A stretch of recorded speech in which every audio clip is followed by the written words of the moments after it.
Hello नमस्ते प्यारे बच्चों, कैसे हैं आप सभी लोग। मैं जिज्ञासा स्वागत करती हूँ आप सभी का फिजिक्स वाला के इस अमेजिंग प्लेटफॉर्म पर, जहां आज हम क्लास 8 का एक और बड़ा ही शानदार सा चैप्टर पढ़ने वाले हैं। और वो चैप्टर रहने वाला है हमारा कोल एंड पेट्रोलियम। इस चैप्टर के अंदर हम क्या पढ़ेंगे कि कोल किस तरीके से बनता है नेचर में, पेट्रोलियम किस तरीके से बनता है और क्यों हम इसको यूज करते हैं, क्या इसके अंदर ऐसी प्रॉपर्टीज है जो इसको एक आइडियल फ्यूल बनाता है। लेकिन उन सबसे पहले हम बात करेंगे रिसोर्सेज के बारे में। रिसोर्सेज यानी कि संसाधन जो हमें प्रकृति से यानी कि नेचर से प्राप्त होते हैं। तो आइए बिना किसी देरी के हम इस लेक्चर को स्टार्ट करते हैं। अब यहाँ पर क्या बोल रहा है कि भाई हम हमारे आसपास में बहुत सारे प्रेजेंट मटेरियल्स को इस्तेमाल करते हैं हमारी बेसिक नीड्स को, हमारी मूलभूत जरूरतों को पूरा करने के लिए। पानी पीते हैं प्यास बुझाने के लिए, खाना खाते हैं नेचर से लेकर के पेट भरने के लिए। इनमें से कुछ चीजें ऐसी होती है जो हमें नेचर में मिलती है, जो हमें प्रकृति से ही मिल जाती है, और इन ऐसी कुछ होती है जो हमें खुद बनानी पड़ती है। जैसे भाई चलने के लिए धरती तो थी, लेकिन गाड़ी चलाने के लिए थोड़े स्मूथ रोड चाहिए थे, तो हमने रोड का निर्माण कर लिया है ना। हमने ट्रेन बनाई है ताकि एक जगह से दूसरी जगह हम जल्दी पहुंच पाए। तो कुछ चीजें हमें प्रकृति से मिलती है और कुछ कुछ का हम इस्तेमाल करते हैं खुद बना करके। अब यहाँ पर भाई जो चीजें हमें प्रकृति से मिल रही है हमारी आवश्यकताएं पूर्ण करने के लिए, उन चीजों को हम क्या बोल देते हैं, रिसोर्सेज यानी कि संसाधन कह देते हैं। The sources which are obtained from nature are called natural resources. ऐसी चीजें जो हमें प्रकृति से प्राप्त होती है हमारी मूलभूत जरूरतें पूरी करने के लिए, उन्हें हम संसाधन या फिर रिसोर्स कह देते हैं। अभी रिसोर्सेज जो है बेटा हमारे दो टाइप के हो सकते हैं। हो सकता है हमारे पास में जो रिसोर्स हो वो इनएग्जॉस्टेबल रिसोर्स हो, या फिर हो सकता है हमारे पास में एग्जॉस्टेबल रिसोर्स हो। इनएग्जॉस्टेबल रिसोर्सेज को बेटा हम अक्षय प्राकृतिक संसाधन भी बोल देते हैं। इनएग्जॉस्टेबल से क्या मतलब है, इनएग्जॉस्टेबल से मतलब है ऐसे सोर्सेज जो हमारे प्रकृति में बहुत ज्यादा मात्रा में प्रेजेंट है, अनलिमिटेड मात्रा में ये सोर्सेज हमारी प्रकृति में प्रेजेंट है और ये कभी भी खत्म नहीं हो सकते हैं। ह्यूमन कितना ही इनका इस्तेमाल कर ले, ह्यूमन के इस्तेमाल से ये चीजें कभी भी खत्म नहीं हो सकती है। जैसे कि हवा और पानी अगर मैं बोलूं तो वो समुद्र में जो पानी उपस्थित है उसकी बात कर रही हूं, मीठे पानी की बात नहीं कर रही हूं। मीठा पानी हमारे पास में लिमिटेड मात्रा में है ना। तो हवा हो गई है, और जैसे कि सूर्य का प्रकाश, ये कुछ ऐसे स्रोत हैं, कुछ ऐसे सोर्सेज हैं जो हमें प्रकृति से बहुत ज्यादा मात्रा में मिले हुए हैं, हमारे इस्तेमाल करने पर भी ये खत्म नहीं होते हैं, है ना। तो ये कैसे हो गए, अक्षय या फिर इनएग्जॉस्टेबल रिसोर्सेज हो गए हैं। दूसरे होते हैं एग्जॉस्टेबल रिसोर्स, यानी कि ऐसे रिसोर्सेज जो हमारे इस्तेमाल करने से एक ना एक दिन खत्म हो जाएंगे, जैसे कि कोल, पेट्रोलियम, सीएनजी, लकड़ी और कोयला या फिर जंगल हमारे। ठीक है, तो हम क्या बोल सकते हैं कि जो हमारे पास में प्राकृतिक संसाधन है उनको हम दो भागों में बांट सकते हैं, इनएग्जॉस्टेबल और दूसरा क्या हो जाएगा, एग्जॉस्टेबल। इनएग्जॉस्टेबल मतलब जो कभी खत्म नहीं हो सकते, और एग्जॉस्टेबल मतलब जो हमारे इस्तेमाल करने से एक दिन खत्म हो जाएंगे। ठीक है, अब फ्यूल क्या होता है भाई, हमें यहाँ पर मेनली फोकस करना है फ्यूल पर। तो भाई हमारे पास में फ्यूल कोई भी वो चीज हो सकती है जिसको जलाने पर हमें एनर्जी मिले, ऊर्जा मिले।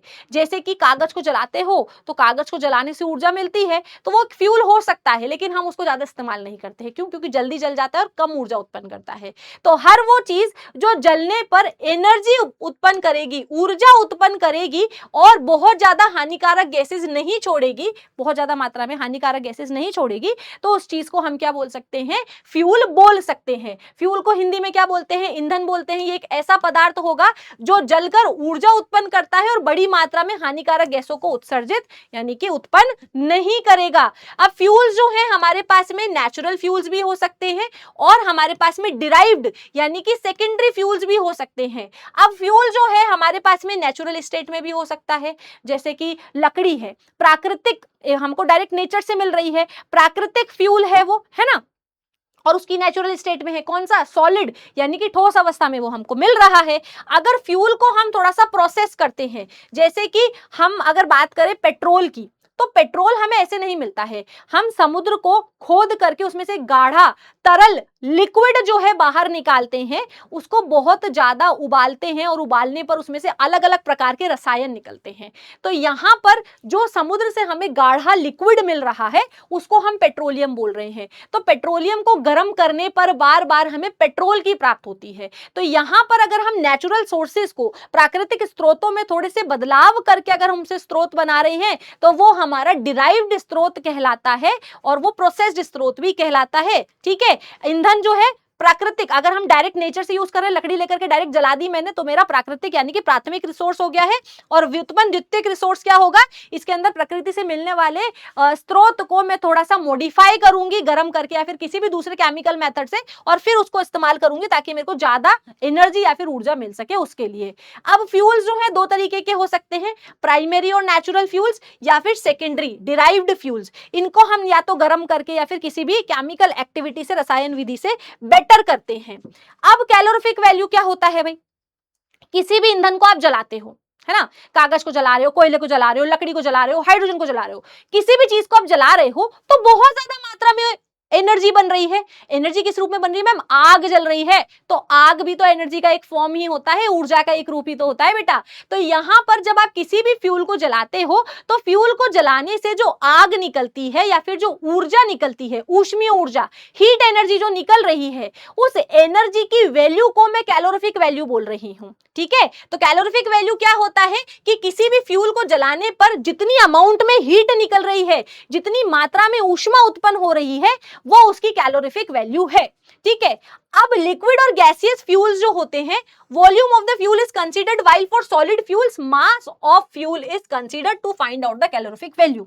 अब अगर मुझे किसी भी ईंधन का ऊष्मा मान या फिर कैलोरीफिक वैल्यू निकालना है, अगर मेरा ईंधन फ्यूल है ना लिक्विड है या फिर गैसियस फॉर्म में है, तो मैं उसका वॉल्यूम कंसीडर करूंगी कि 1 मीटर क्यूब जलाने से इतना एनर्जी बन रहा है। और अगर वो सॉलिड फॉर्म में है तो मैं उसका मास लूंगी कि 1 किलोग्राम फ्यूल जलाने से XYZ अमाउंट ऑफ एनर्जी यहां पर बन रही है। द्रव या गैसीय ईंधनों के लिए ऊष्मा, ये वही लिखा हुआ है कि ऊष्मा का मान ज्ञात करने हेतु ईंधन का आयतन का हम ध्यान देते हैं, और अगर हमारे पास में जो ईंधन है वो ठोस रूप में है तो हम उसके द्रव्यमान को ध्यान में रख करके उसका कैलोरीफिक मान बताते हैं। किसी भी ईंधन का अगर आपको कैलोरीफिक मान निकालना है तो यहां पर आप देखोगे कि कितनी ऊर्जा, वो कितनी मात्रा में ऊर्जा उत्पन्न कर रहा है, और जो भी ईंधन आपने लिया हुआ है उसका मास या फिर उसका आयतन कितना है। आयतन कब लेंगे, जब आपका फ्यूल गैसीय या फिर तरल अवस्था में है, यानी कि गैसियस या फिर लिक्विड स्टेट में है। और मास कब लोगे, जब आपका जो ईंधन यानी कि फ्यूल है वो सॉलिड या फिर ठोस अवस्था में है। मैं हिंदी और इंग्लिश टर्म जो है दोनों साथ साथ में बोल रही हूं ताकि दोनों बच्चों को इजीली समझ में आ सके। अच्छा, अब अगर मैं कोई फ्यूल चुन रही हूं तो उस फ्यूल के अंदर क्या विशेषताएं होनी चाहिए, ऐसी क्या प्रॉपर्टीज होनी चाहिए कि मैं उसको चुन लूं। अगर मोस्ट ऑफ चीजों को अगर हम जलाते हैं तो उससे एनर्जी तो निकलती है, आग तो निकलती है। अब मैं किस बेसिस पे डिसाइड करूं कि भाई मुझे कोयले को जलाना चाहिए या लकड़ी को जलाना चाहिए या पेट्रोलियम को जलाना चाहिए या CNG को जलाना चाहिए। इतनी सारी अवेलेबल चीजें हैं, कपड़ा जलाती हूं उससे भी तो आग निकलती है। तो मैं किस बेसिस पे डिसाइड करूं कि एज अ फ्यूल मुझे क्या चीज इस्तेमाल करनी चाहिए।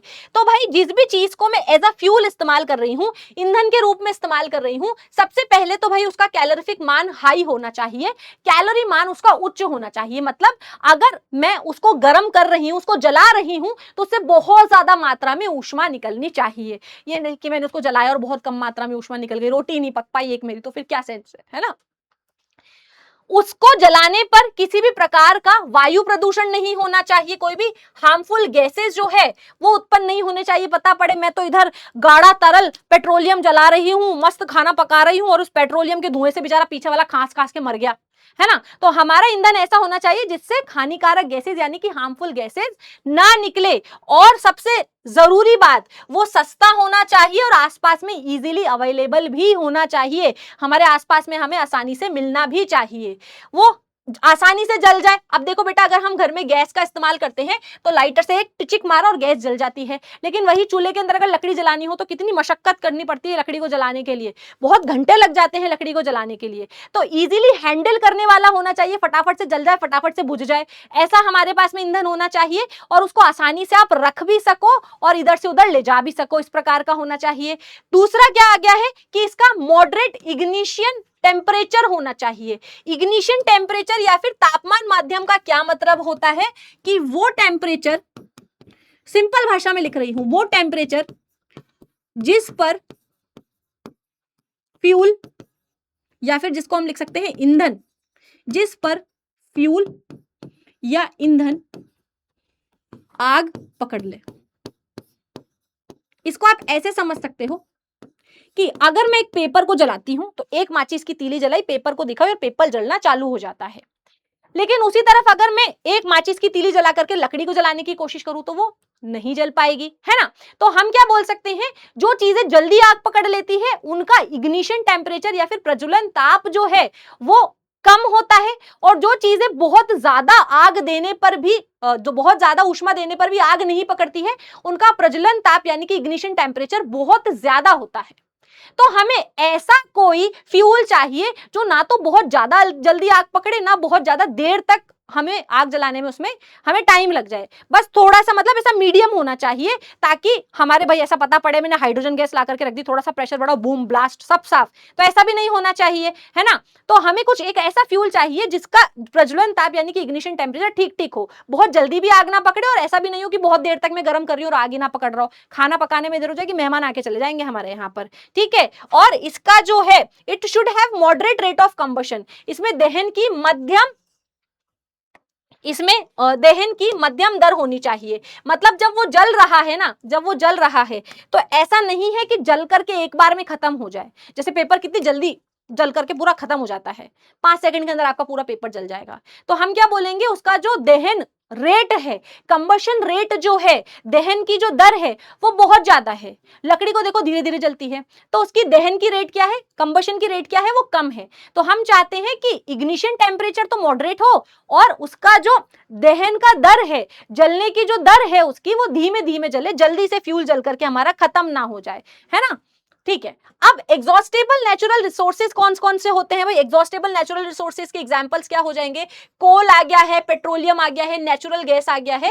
और ये किससे बनते हैं, जो भी आपका कोल है, पेट्रोलियम है, नेचुरल गैस है, ये पुराने जो जानवर मर गए हैं, फॉसिल्स है ना, पुराने जो जानवर मर गए हैं उनकी डेड बॉडी से बनते हैं, है ना, उनकी डेड बॉडी से बनते हैं। कैसे बनते हैं आगे हम डिस्कस करेंगे। कोल और पेट्रोलियम जो है बहुत ज्यादा इंपॉर्टेंट नेचुरल रिसोर्सेज है, क्योंकि वो हमारी जिंदगी के अंदर, हमारी आज की मॉडर्न सोसाइटी के अंदर, ये मॉडर्न आएगा, मॉडर्न नहीं आएगा, है ना, मॉडर्न सोसाइटी के अंदर बहुत ज्यादा मात्रा में, अच्छा हमारी मॉडर्न सोसाइटी में बहुत ज्यादा रोल प्ले कर रहे हैं, क्योंकि लगभग हमें जो भी एनर्जी मिलती है वो कोल, पेट्रोलियम या फिर नेचुरल गैस से मिलती है। आजकल तो देखो भाई पेट्रोल के बेसिस पर कितनी सारी गाड़ियां चल रही है, नेचुरल गैस जो है हमारे कितने काम आती है ना। उसके अलावा जो कोल है उससे हम इलेक्ट्रिसिटी बनाते हैं, तो बहुत सारा इसका यूज है हमारी डेली लाइफ में, इसलिए बहुत इंपॉर्टेंट है। और ये सब हमें कहां मिलता है, धरती की जो पथरीली चट्टाने हैं ना उसके नीचे, क्रस्ट के नीचे, पृथ्वी की ऊपरी परत में ये पाए जाते हैं। नेक्स्ट आ जाओ भाई, कोल क्या है, अब यहां पर आया है कोल, पेट्रोलियम और नेचुरल गैस, इसी के बारे में हम इस चैप्टर में आज डिस्कस करने वाले हैं। क्या पढ़ा है हमने कि हमारी धरती पर हमें बहुत सारी ऐसी चीजें मिलती है जिससे हम अपनी जरूरत पूरी करते हैं, उसको हम रिसोर्स बोल देते हैं। अब रिसोर्स हमारे ऐसे भी हो सकते हैं जो जल्दी खत्म हो जाए, वो क्या होंगे, एग्जॉस्टेबल रिसोर्स। ऐसे भी हो सकते हैं जो जल्दी खत्म नहीं हो, अनलिमिटेड मात्रा में उपलब्ध है, वो क्या हो जाएंगे, इनएग्जॉस्टेबल रिसोर्सेज। अब यहां पर इनमें से, इन रिसोर्सेज में से हम कुछ रिसोर्सेज को ऊर्जा उत्पन्न करने के लिए इस्तेमाल करते हैं, है ना, एनर्जी प्रोड्यूस करने के लिए यूज करते हैं, उनको हम फ्यूल्स बोलते हैं। फिर एक अच्छे फ्यूल्स की प्रॉपर्टीज क्या होनी चाहिए वो हमने डिस्कस करी है, इजीली अवेलेबल होना चाहिए, उसका जो कंबशन रेट है, दहन दर जो है उसकी वो धीमी होनी चाहिए, है ना, सस्ता होना चाहिए, आसानी से हम उसको स्टोर कर पाए, उसका कैलोरीफिक वैल्यू हाई होना चाहिए। ये क्वेश्चन आता है एग्जाम में कि एक आइडियल फ्यूल की क्या प्रॉपर्टीज है, एक अच्छे ईंधन की क्या विशेषताएं हैं, ये आपका 4 से 3 नंबर में क्वेश्चन आता है, ठीक है। अब कोल क्या है, कोल जो है एक कॉम्प्लेक्स मिक्सचर होता है, ऐसा समझ लो मिक्सचर है, बहुत ज्यादा जटिल मात्रा में इसके अंदर कार्बन, हाइड्रोजन और ऑक्सीजन जो है वो उपस्थित होते हैं। तो आप ऐसा समझ लो कि कोल एक ऐसा पदार्थ है, कोल जो है एक ऐसा मटेरियल है जो कार्बन, हाइड्रोजन और ऑक्सीजन से मिलकर के बना हुआ है। इसके अलावा इसके अंदर और क्या प्रेजेंट होता है? इसके अंदर और प्रेजेंट होता है नाइट्रोजन, सल्फर और फोस्फोरस कंपाउंड्स भी इसके अंदर प्रेजेंट हो सकते हैं। अब मैम ये carbon, hydrogen, oxygen, nitrogen, sulphur, phosphorus क्या होते हैं? बेटा देखो, जैसे तुमने सोना सुना है, चांदी सुना है, लोहा सुना है, तांबा सुना है, ये सब क्या है? धरती के अंदर पाए जाने वाले एलिमेंट्स है। वैसे ही ये कुछ और एलिमेंट्स है जो धरती के अंदर पाए जाते हैं। तो हमारे धरती के अंदर हमें अलग अलग तरीके के मैटर मिलते हैं, उनके नाम हमने रख दिए हैं। ठीक है, तो हमारे पास में कार्बन क्या है? कार्बन एक कॉम्प्लेक्स, एक जटिल मिक्सचर है ना? किसका? जटिल मिक्सचर है कार्बन, हाइड्रोजन और ऑक्सीजन का, जिसके अंदर फोस्फोरस, नाइट्रोजन और सल्फर भी प्रेजेंट उपस्थित हो सकता है, सल्फर भी उपस्थित हो सकता है।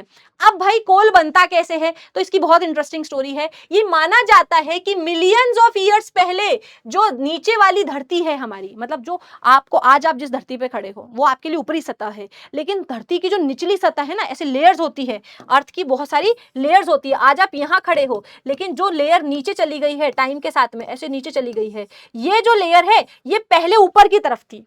पहले ये वाली जो लेयर है ना, सबसे नीचे वाली, ये ऊपर की तरफ थी और इसके ऊपर बहुत सारे जंगल उपस्थित थे, बहुत सारे जंगल इसके ऊपर मौजूद थे। पूरा खुला एरिया था। जो धरती की अभी नीचे वाली लेयर्स है वो सबसे पहले ऊपर की तरफ एक्सपोज थी और उसके ऊपर बहुत सारे जंगल प्रेजेंट थे। फिर तो क्या हुआ? नेचुरल फोर्सेस, जैसे कि अर्थक्वेक आ गया, वोल्केनो फट गया है, तो ये जो फॉरेस्ट है धरती की सरफेस के नीचे जम गए हैं। जैसे मान लो अर्थक्वेक आ जाता है तो जो ओपन सरफेस होता है उसके ऊपर बिल्डिंग गिर जाती है, तो बिल्डिंग जो है वो ऊपर वाली सरफेस को कवर कर लेता है। ऐसे ही यहाँ पर है कि यहाँ पर जो हमारे पास में कोल है, ये कोल कैसे बना है, कैसे बना उसकी स्टोरी डिस्कस कर रहे हैं कि मिलियंस ऑफ ईयर्स पहले धरती के ऊपर जो जंगल वगैरह प्रेजेंट थे वो जंगल अर्थक्वेक या फिर वोल्केनो की वजह से नीचे की तरफ धस गए नीचे की तरफ, उनके ऊपर दूसरी मिट्टी की लेयर आकर के जम गई है। अब ये इसके ऊपर, इस जंगलों के अंदर जो प्लांट्स थे उनका ऑक्सीजन के साथ में कोई कांटेक्ट ही नहीं रहा, कांटेक्ट कट ऑफ, ऑक्सीजन जो है सप्लाई उसकी बंद हो गई है और उसके ऊपर धीरे धीरे बहुत सारी मिट्टी की लेयर जो है वो चढ़ती गई। मान लो जैसे कि ये मेरा रुको है ना, यहां पर मैं आपको समझाती हूं। यहां पर जो है हमारे पास में ये मिट्टी की लेयर थी, इसके ऊपर बहुत सारे सुंदर सुंदर प्लांट थे, है ना। अब क्या हुआ है? वोल्केनो आ गया है, अर्थक्वेक आ गया है, तो ये जो लेयर है, ये जो हमारा अर्थ का क्रस्ट है जो मिलियन ऑफ ईयर पहले खुला था, इसके ऊपर क्या हुआ गया है? बहुत सारी मिट्टी की लेयर बिछ गई है, बहुत सारी समय के साथ में इसके ऊपर मिट्टी की लेयर बिछ गई है। अब जब ये बहुत सारी मिट्टी की लेयर इसके ऊपर बिछ गई है तो क्या हो रहा है? धीरे धीरे इनको ऑक्सीजन मिलना बंद हो गया है। जब यहाँ पर इनको ऑक्सीजन मिलना बंद हुआ, मिलियंस ऑफ ईयर्स तक ये बिना ऑक्सीजन के नीचे यहाँ पर पड़े रहे। फिर क्या हुआ है? धीरे धीरे टेम्परेचर बढ़ा, है ना, बहुत ज्यादा तापमान बढ़ा, बहुत ज्यादा गर्मी हो गई है। भाई नीचे दब जाएंगे तो गर्मी तो होगी, ऊपर से इतना ज्यादा भारी भारी मिट्टी पड़ी है इसके ऊपर, तो प्रेशर भी बढ़ जाएगा। तो जब ऑक्सीजन का कांटेक्ट नहीं रहा, बहुत ज्यादा प्रेशर बढ़ गया है इनके ऊपर, इनका टेम्परेचर बहुत ज्यादा बढ़ गया है, तो क्या हुआ है? ये पेड़ पौधे जो थे ये किस में कन्वर्ट हो गए हैं? कोल में कन्वर्ट हो गए हैं या फिर कोयला बन गए हैं काले रंग के। अब इनके ये जो केमिकल प्रोसेस है जिसके अंदर formation of spent matter into coal is called, बेटा प्लांट आएगा ना यहां पर, कन्वर्जन ऑफ प्लांट मैटर। जो भी पेड़ पौधे जो है हमारे धरती के नीचे दब करके हाई टेम्परेचर हाई प्रेशर में, है ना, मतलब उच्च तापमान और उच्च दाब में जब ऑक्सीजन की अनुपस्थिति थी, तब ये पेड़ जो है हमारे किस में परिवर्तित हो गए हैं? ये पेड़ जो है हमारे कोल में परिवर्तित हो गए हैं। तो पेड़ों का इन सब कंडीशन के अंदर कोयले में परिवर्तित होने की प्रक्रिया को हम क्या बोल रहे हैं? कार्बनाइजेशन कह रहे हैं, और हिंदी में हम उसको क्या बोल देंगे? कार्बनीकरण, है ना, कार्बनीकरण इसको कह देंगे। अब जो कार्बन है is the content, the carbon content of coal depends upon the variety of the coal। अब किसी कोयले के अंदर कितने मात्रा में कार्बन मिलेगा ये किस पर निर्भर करता है कि कोल किस क्वालिटी का है। इसके अंदर भी अलग अलग क्वालिटी होती है। जितना ज्यादा कार्बन कंटेंट होता है ना, उतनी अच्छी क्वालिटी का कोयला होता है, और जितना कम कार्बन कंटेंट होता है ना, उतना गंदी क्वालिटी का कोल होता है। फिर उसके अंदर क्या होता है, गैसेस, हार्मफुल गैसेस बहुत ज्यादा होती है, और जितना ज्यादा कार्बन होगा उतनी फालतू की चीजें कम होगी, तो एक अच्छा फ्यूल बनता जाएगा। ठीक है, नेक्स्ट आ जाओ। तो डिफरेंट वेराइटीज ऑफ कोल जो है हमें यहाँ पर देखने को मिलती है। सबसे पहले आता है पीट। कोल की अलग अलग वेराइटीज है जिसको हम पीट बोलते हैं। अभी हम इसको सबको डिस्कस करेंगे। लिग्नाइट बोलते हैं, या फिर बिटुमिनस कोल बोल देते हैं, है ना। और एक आता है एंथ्रासाइट कोल। ये सबसे अच्छी क्वालिटी का कोल है, सबसे बेहतरीन क्वालिटी का कोल जो है हमारा एंथ्रासाइट आता है। इसके अंदर कार्बन कंटेंट बहुत ज्यादा आता है। उससे थोड़ा सा कम अच्छा होता है बिटुमिनस, फिर उससे और कम अच्छा होता है लिग्नाइट, और सबसे सस्ती क्वालिटी का जो कोल होता है वो हमारा पीट कहलाता है। ठीक है, तो बनता कैसे है भाई, यहाँ पर प्रोसेस है। हजारों साल पहले जो धरती के अंदर वो थे प्लांट वगैरह थे, वो दफन होकर के रह गए। जो प्लांट सबसे पहले दफन हुए उनसे एंथ्रासाइट कोल बन गया है ना। जो सबसे रिसेंट में बने हैं, जो सबसे रिसेंट के अंदर दबे हैं, जिनको बहुत ज्यादा हाई टेम्परेचर प्रेशर, उतना प्रेशर वगैरह नहीं मिला है, वो पीट के अंदर बने हुए हैं। तो जो सबसे ज्यादा समय से दबे हुए हैं वो एंथ्रासाइट, उससे कम समय से दबे हुए हैं वो बिटुमिनस, उससे और कम समय से दबे हुए हैं लिग्नाइट, और सबसे ऊपर जो रिसेंटली जो कोल बनना शुरू हुए हैं उनको हम पीट बोल देते हैं। अब जो सबसे कोयले की जो सबसे यंगेस्ट वेराइटी है उसका कलर कैसा है, लाइट ब्राउन कलर का है, और इसके अंदर सबसे कम अमाउंट में कार्बन उपस्थित होता है। सबसे कम अमाउंट में कार्बन उपस्थित होता है मतलब इसके अंदर हार्मफुल चीजें ज्यादा उपस्थित होगी, और इतना ज्यादा जलने पर ये हमें एनर्जी प्रोवाइड नहीं करेगा। ठीक है, देखो इसका कैलोरीफिक वैल्यू क्या है, 10 से 15 किलो जूल पर ग्राम। 1 ग्राम जलाओगे तो 10 से 15 किलो जूल ही एनर्जी उत्पन्न करता है।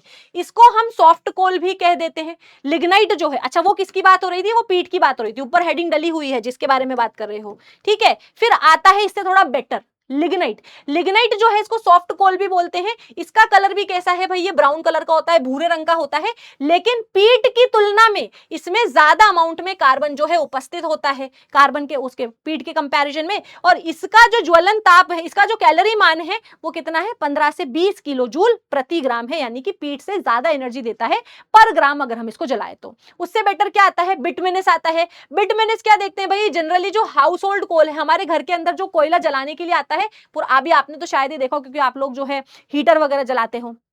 पुराने जमाने में जब दादी अम्मा वगैरह सिगड़ी वगैरह जला करके बैठती थी हमारे, तो उसमें कोल डालती थी, तो वो जो कोयला आता था तो वो बिटुमिनस कोयला होता था। उस कोयले का नाम क्या है, बिटुमिनस कोयला है। और इसके अंदर जो है it is the most abundant and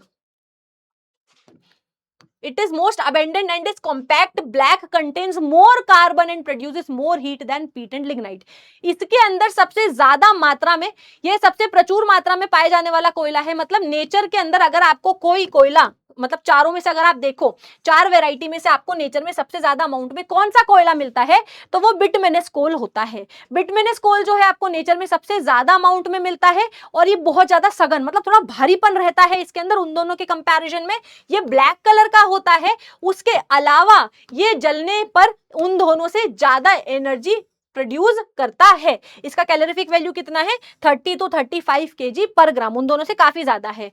it is the hardest coal contain maximum carbon.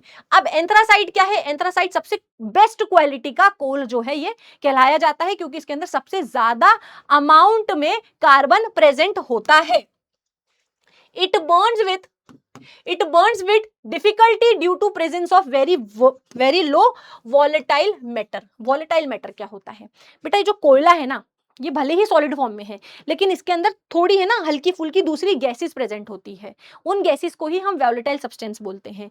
अब ये बहुत ज्यादा अच्छी क्वालिटी का कोल है, और इसके अंदर बहुत कम मात्रा में वोलेटाइल सब्सटेंस प्रेजेंट होते हैं, जिसकी वजह से हम इसको क्या बोलते हैं, ये जो है इसको जलने में टाइम लगता है।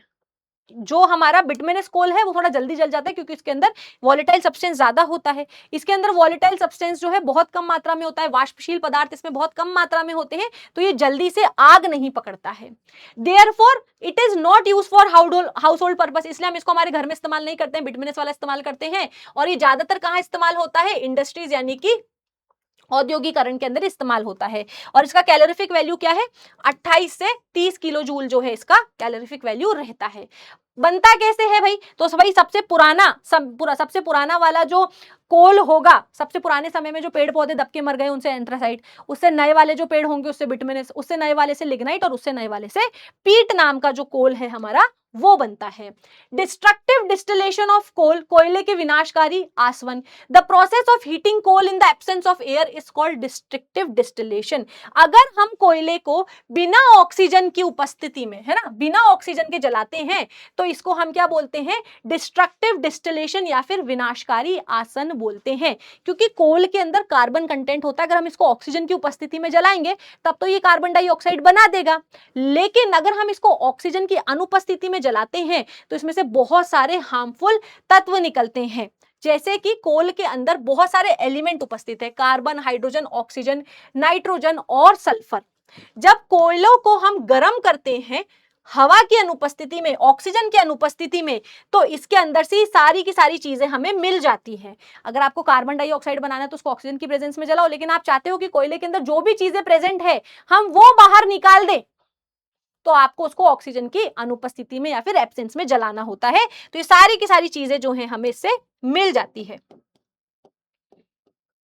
डन। नेक्स्ट आ जाओ। अब the main product obtained by the destructive distillation. अब कोयले को बिना ऑक्सीजन के जलाने पर हमें क्या मिलता है, सबसे पहले मिलता है कोक, फिर मिलता है कोल टार, और कुछ गैसियस सब्सटेंस में मिलते हैं जिसको हम बोलते हैं कोल गैस। ये जो दिख रहा है ना आपको, ये आपका क्या है, ये आपका कोक है। ये जो आपको लिक्विड दिख रहा है ना, आप रोड बनाते समय आपने देखा होगा लिक्विड छिड़कते हैं, इसको हम कोल टार कहते हैं। और कोल गैस क्या होता है, गैसियस फॉर्म में गैस होती है जिसको हम काफी सारी एनर्जी प्रोड्यूस करने के लिए इस्तेमाल करते हैं। तो डिस्ट्रक्टिव डिस्टिलेशन के अंदर क्या हो रहा है, हमने कोल को इन द एब्सेंस ऑफ वाटर जलाया है, sorry in the absence of oxygen जलाया है, और उससे हमें बहुत सारे सब्सटेंसेस मिल रहे हैं। उससे हमें सॉलिड सब्सटेंस मिला है कोक, एक थोड़ा सा लिक्विड सब्सटेंस मिला है कोल टार, और एक गैसियस सब्सटेंस मिला है जिसको हम क्या बोल देते हैं, कोल गैस कह देते हैं। कंटेंट्स, अब कोक क्या होता है, हमने बिना ऑक्सीजन के जब किसको जलाया है, कोयले को जलाया है, तो उसमें से कोक निकला है। कोक क्या है भाई, 98% कार्बन प्रेजेंट है। मुझे कोल में से केवल कार्बन चाहिए तो मैं उसको बिना ऑक्सीजन के जला दूंगी, मुझे प्योर कार्बन मिल जाएगा। 98% मतलब बहुत शुद्ध है। ये पोरस होता है, पोरस मतलब इसके अंदर छेद होते हैं छोटे छोटे, हार्ड होता है और ब्लैक कलर का होता है, और कोयले का सबसे शुद्ध रूप है ये। Like charcoal it is good fuel and Burns without smoke. अब जैसे चारकोल होता है हमारे पास में, चारकोल भी घर के अंदर जलाने वाला जो कोयला है ना, उसको वो चारकोल ही कहलाता है। वो थोड़ा सा प्रोसेस्ड होता है, डायरेक्ट हम उसको इस्तेमाल नहीं करते हैं। तो चारकोल की जैसे ये बहुत अच्छा होता है क्योंकि इसके अंदर इसका कार्बन कंटेंट बहुत ज्यादा है। दूसरी बात, ये बहुत कम मात्रा में स्मोक प्रोड्यूस करता है, जहरीली गैसें नहीं प्रोड्यूस करता है, उत्पन्न नहीं करता है, इसलिए अच्छा होता है ये। It is largely employed as reducing agent in the extraction of metals from their ores। अब देखो बेटा क्या होता है, आपकी जो धरती है, इस धरती में से बहुत सारी धातु के अयस्क निकलते हैं, जैसे जिंक ऑक्साइड निकलता है, चांदी निकलती है ना, सिल्वर सल्फाइड के रूप में, है ना, लोहा निकलता है, लोहे को भी हमको निकालना होता है। तो ये सारे के सारे जो धरती के अंदर से आपके धातु निकल रही है, मेटल्स निकल रहे हैं, ये किसी दोस्त के साथ में आते हैं। तो इनको इनके दोस्त से अलग करने के लिए अपने को कार्बन का यूज करना पड़ता है। हम इनको बोलते हैं कि ले ले तू कार्बन से दोस्ती कर ले, तो ऑक्सीजन जो है वो निकल करके कार्बन से दोस्ती कर लेता है और जिंक को अकेला छोड़ देता है, और हमें जिंक मेटल यानी कि धातु जो है वो मिल जाती है। लगभग सभी में ऐसा यूज होता है। ठीक है, इसके अलावा हम इसको फ्यूल गैसेस बनाने के लिए भी इस्तेमाल करते हैं, वाटर गैस और प्रोड्यूसर गैस बनाने के लिए भी हम इसका इस्तेमाल करते हैं।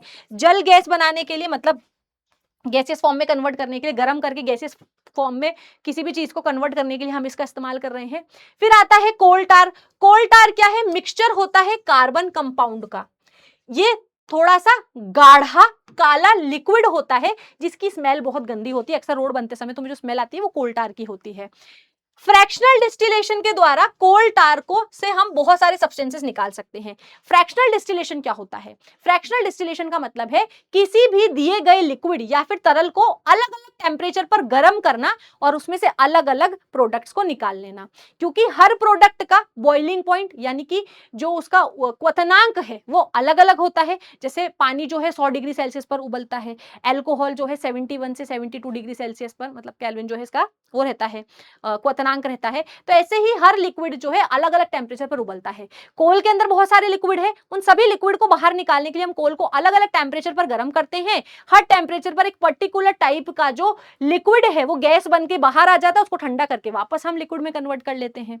ठीक है, तो इस तरीके से हम उससे उसके अंदर से जो भी चीजें निकलती है उससे हम डाइज, एक्सप्लोजिव यानी कि बम वगैरह बनवाते हैं, विस्फोटक बनाते हैं, पटाखे, पेंट और सिंथेटिक फाइबर, ड्रग्स जैसी चीजें, पेस्टिसाइड जिसे जो है हम कोल टार से बना सकते हैं।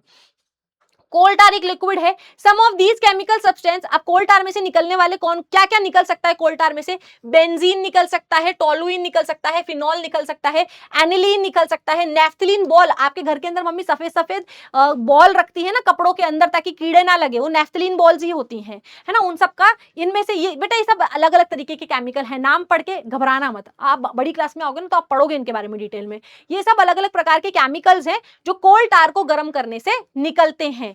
आजकल जो है हम These days, bitumen, a petroleum product, is used in place of coal tar for metalling the roads. आजकल जो है रोड पर हम रोड बनाने के लिए हम बिटुमिनस कोयले का इस्तेमाल करते हैं कोल टार की जगह। अब नेक्स्ट आ जाओ भाई, एक और चीज निकलती है कोल गैस। कोल गैस जो है ये मिक्सचर होती है अलग अलग गैसेस का, हाइड्रोजन, मीथेन और कार्बन मोनोऑक्साइड का मिक्सचर, इन सब गैसेस के मिक्सचर को हम बोलते हैं कोल गैस। थोड़ा सा डिटेल में बता रही हूँ, आपकी बुक में इतना नहीं लिखा हुआ है भाई, वहां पे सिर्फ कोल गैस लिखा हो, लेकिन कोल गैस होती क्या है क्या पता, मैं आपको बता रही हूँ। कोल गैस क्या होती है? हाइड्रोजन, कार्बन डाइऑक्साइड और मीथेन के मिक्सचर को हम यहाँ पर कोल गैस कहते हैं। कोल गैस जो है बेटा, ये गैसेस जो प्रेजेंट होती है कोल गैस के अंदर, ये सारी कंबस्टिबल है। कंबस्टिबल मतलब ज्वलनशील है, ये आग पकड़ लेगी, है ना, और बहुत अच्छी फ्यूल है। आग पकड़ लेगी तो भाई बहुत अच्छा फ्यूल है, हम इससे कुछ ना कुछ बना सकते हैं, इसमें से जो एनर्जी निकलेगी, ऊर्जा निकलेगी, हम उसको किसी ना किसी काम में ले सकते हैं। इसका कैलोरीफिक वैल्यू बहुत ज्यादा होता है, और पहले जो है हमारे घरों के अंदर बिजली जलाने के लिए, बिजली के लिए हम कोल गैस का ही इस्तेमाल करते थे। फैक्ट्रीज के अंदर और स्ट्रीट्स के अंदर हम लाइटनिंग के लिए, मतलब पुराने समय के अंदर तो भाई इतनी ज्यादा बिजली बल्ब वगैरह नहीं थे, तो उस समय हम कोल गैस का इस्तेमाल करते थे। मुंबई के अंदर 1950 तक कोल गैस का इस्तेमाल किया जाता था, और इसको हम कूलिंग इफेक्ट के लिए भी इस्तेमाल कर लिया करते थे।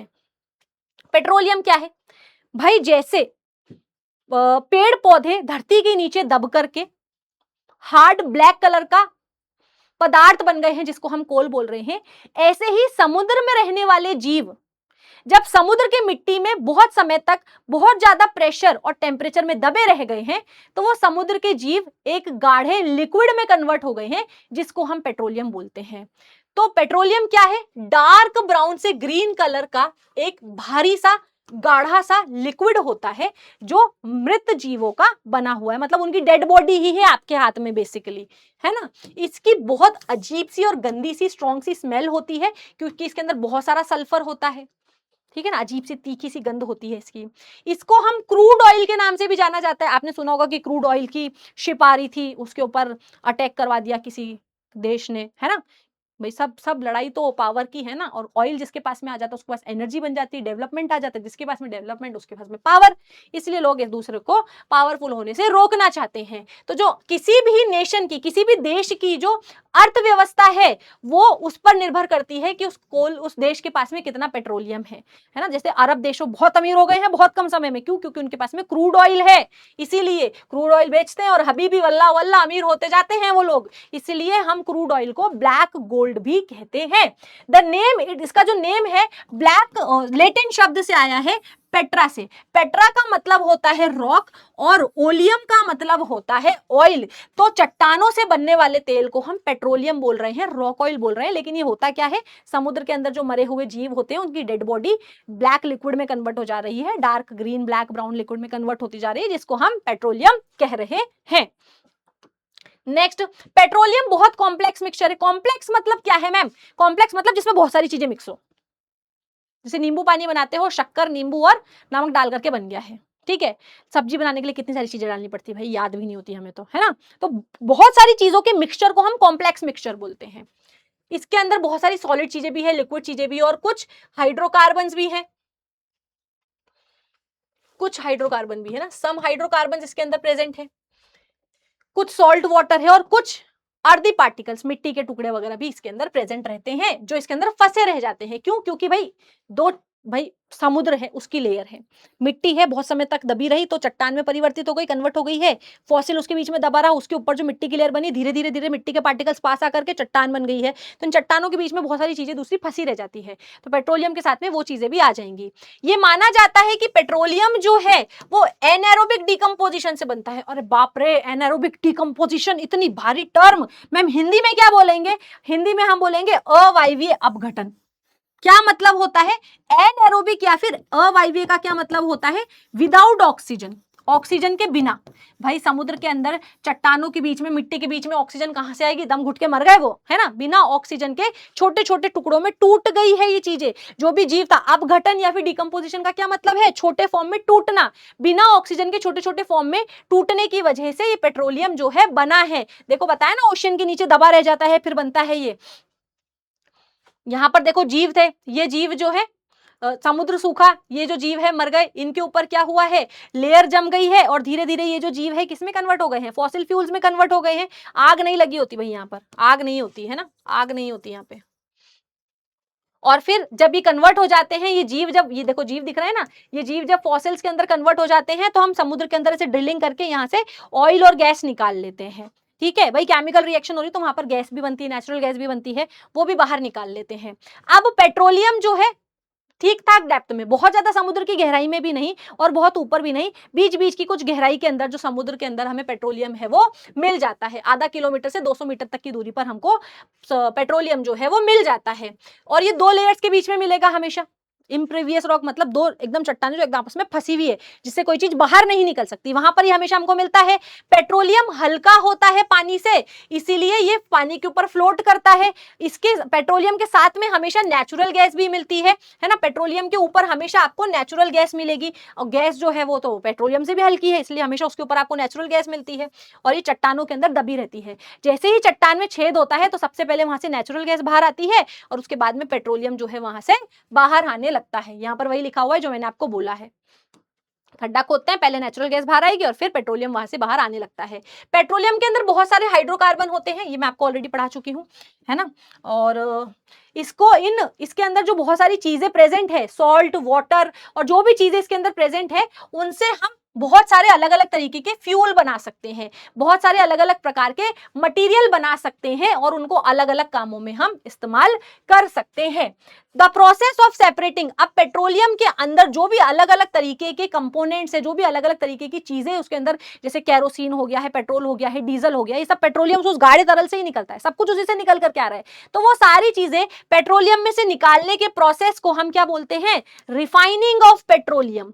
ठीक है, और इसको भी हम फ्रैक्शनल डिस्टिलेशन से करते हैं। अभी बताया था ना फ्रैक्शनल डिस्टिलेशन क्या है?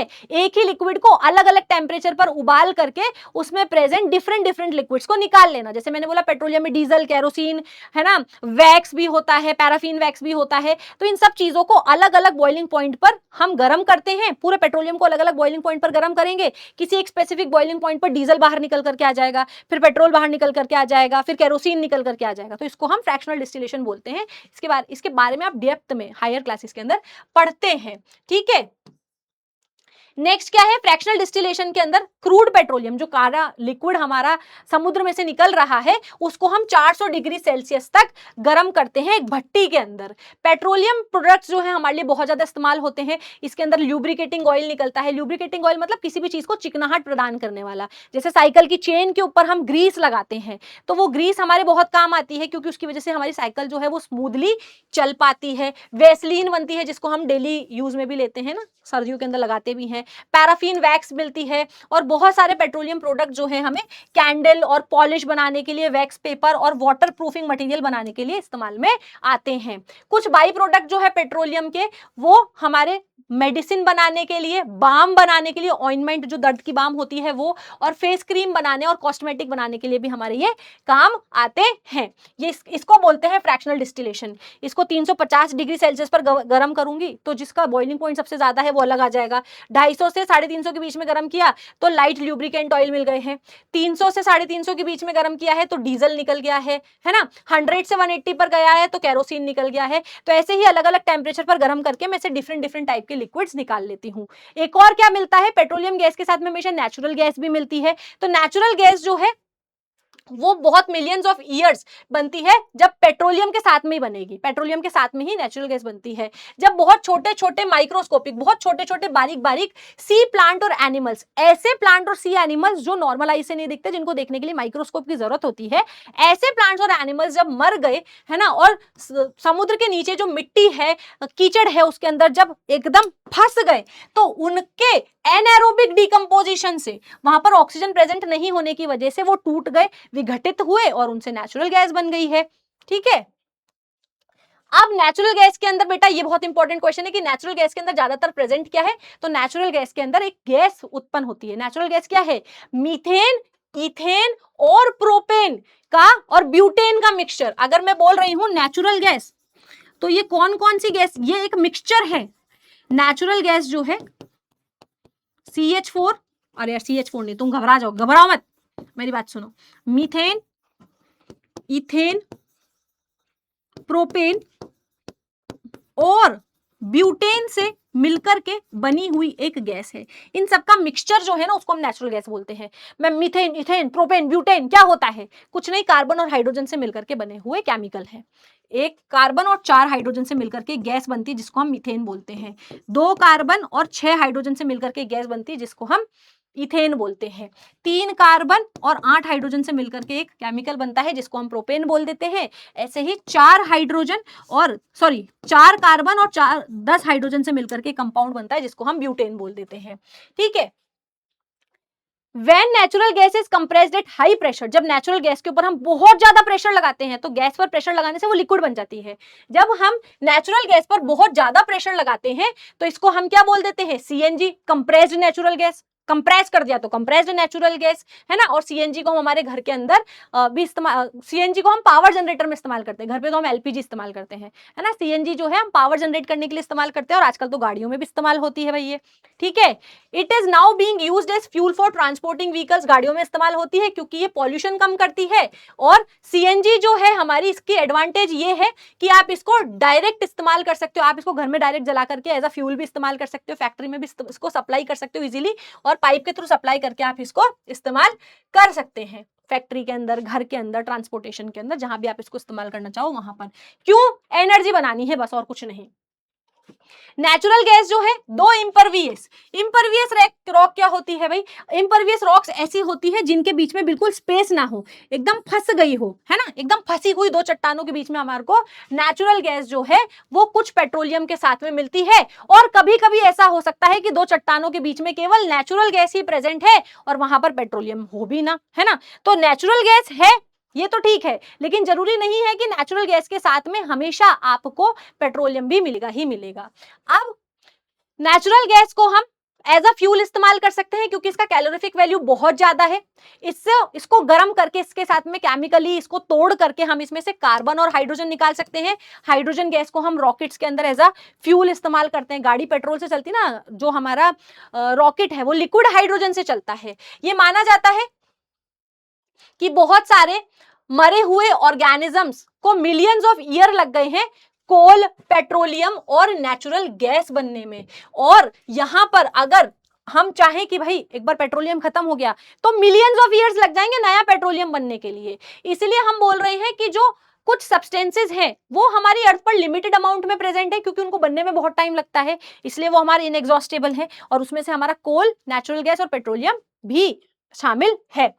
तो ये बहुत जरूरी है कि हम कोल, जो भी हमारे इनएग्जॉस्टेबल रिसोर्सेज हैं जैसे कि कोल, पेट्रोलियम और नेचुरल गैसेस, इनको हम बहुत सोच समझ के इस्तेमाल करें, इनका ओवर यूज ना करें, बहुत ही शांति से, बहुत ही प्लान्ड तरीके से हम इसका इस्तेमाल करें क्योंकि एक बार खत्म हो गई ये तो हमारे पास में इनका दूसरा सोर्स नहीं है, हम अटक जाएंगे। हालांकि हम दूसरे एनर्जी सोर्सेज पर शिफ्ट कर रहे हैं, लेकिन जितनी एनर्जी ये प्रोड्यूस कर पाते हैं उतने हमारे दूसरे सोर्सेज प्रोड्यूस नहीं कर पाते हैं।